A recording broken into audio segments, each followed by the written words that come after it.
Hi friends, welcome to Bovareddy channel. అందరూ ఎలా ఉన్నారు? బాగున్నారా? నేనైతే చాలా బాగున్నానండి. మీరు కూడా బాగుండాలని కోరుకుంటున్నాను.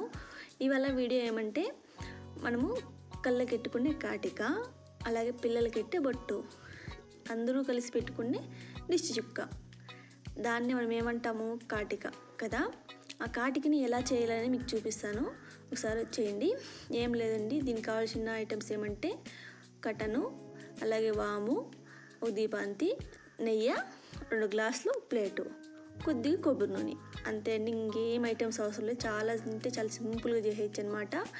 ఈ ప్రాసెస్ అయితే నేను చెప్పలేదు, మీరు లాస్ట్ ఎండింగ్ వరకు వీడియో చూస్తే కానీ అర్థమైపోతుంది. ఇంకా ఒకటి ఏమంటే ఈ కాటిక అనేది 2 విధాలుగా చేయొచ్చండి. ఒకటి అయితే మీకు చూపించేస్తాను, ఇంకోటి త్వరలోనే అప్లోడ్ చేసేస్తాను, అది కూడా మీరు చూసేయండి.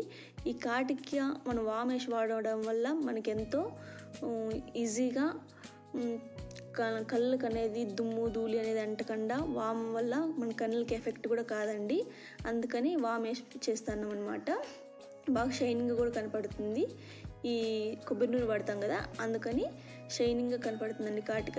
తప్పకుండా మీరు అందరూ కూడా ట్రై చేయండి. ఇప్పుడైతే ఈ వీడియోని లాస్ట్ ఎండింగ్ వరకు చూసేయండి.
కాటిక ఎలా చేయాలని అర్థమైపోయిందా? చూడండి, చేతికి అప్లై చేసుకొని వాటర్ పోసినా కూడా వెళ్ళిపోవట్లేదు. మినిమం అంటే 16 అవర్స్ ఉంటుంది అన్నమాట ఈ కాటికి. మీరు కూడా ఇంట్లో ట్రై చేయండి తప్పకుండా. ఎలా వచ్చిందని కూడా నాకు కామెంట్ చేసేయండి. ఈ వీడియో కానీ మీకు నచ్చినట్లయితే ఒక లైక్ చేసి సబ్స్క్రైబ్ చేసుకోండి అబ్బా.